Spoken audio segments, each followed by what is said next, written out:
Donald Trump প্রশাসন বলছে তারা ইরান যুদ্ধে এগিয়ে, কিন্তু ভেতরের চিত্র বলছে ভিন্ন গল্প। মার্কিন প্রতিরক্ষা দপ্তরের কর্মকর্তাদের মতে ইরান এখন তাদের যুদ্ধ কৌশল বদলে ফেলেছে। যুদ্ধ শুরুর মাত্র 11 দিনের মধ্যেই ইরান সরাসরি আঘাত হানে মার্কিন বিমান প্রতিরক্ষা ও রাডার সিস্টেমে। শুধু তাই নয়, ইরান এখন অনেকটা পূর্ব ঘোষণা দিয়েই মধ্যপ্রাচ্যের যে কোনো জায়গায় প্রতিশোধমূলক হামলা করছে। বিশ্লেষকরা বলছেন ইরান বুঝে গেছে সরাসরি শক্তিতে তারা আর পারবে না, তাই তারা এখন স্মার্ট যুদ্ধ করছে। টার্গেট করা হচ্ছে মার্কিন দুর্বল জায়গাগুলোতে, বিশেষ করে এয়ার ডিফেন্স সিস্টেম আর ইন্টারসেপ্টর মিসাইল সংক্রান্ত অবকাঠামো কিংবা সামরিক উপস্থিতিতে। এতে স্পষ্ট বোঝা যায় মার্কিন সেনারা কোথায় আছে, সেই তথ্য পৌঁছে যাচ্ছে তেহরানের কাছে।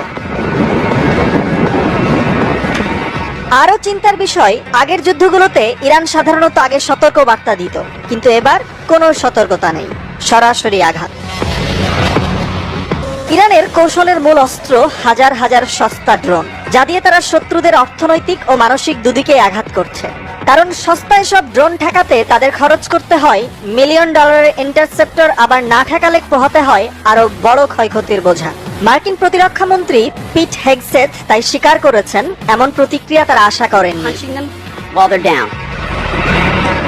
ইরানের এমন প্রতিক্রিয়ায় যুক্তরাষ্ট্র আর ইসরায়েল হামলার পরিমাণ আর তীব্রতা দুই বাড়িয়ে দিলেও দমানো যাচ্ছে না ইরানকে।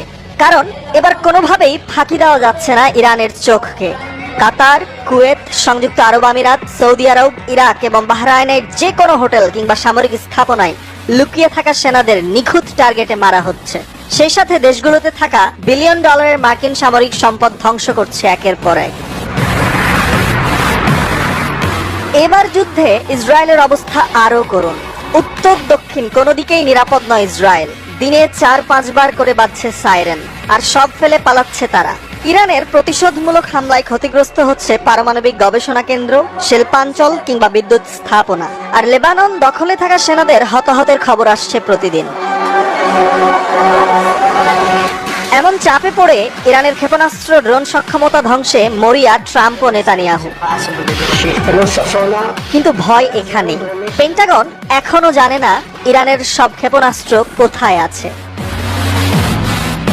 আর বিশেষজ্ঞদের আশঙ্কা, সবচেয়ে শক্তিশালী অস্ত্রগুলো এখনো ব্যবহারই করা হয়নি। সবশেষে সবচেয়ে বড় সত্য, শুরুতেই বড় আঘাত পেলেও ভেঙে পড়েনি ইরান, বরং আরো হিসেব করে খেলছে। প্রশ্ন এখন একটাই, এই যুদ্ধ কি শেষের পথে, নাকি এটা কেবল বড় ঝড়ের আগের নীরবতা?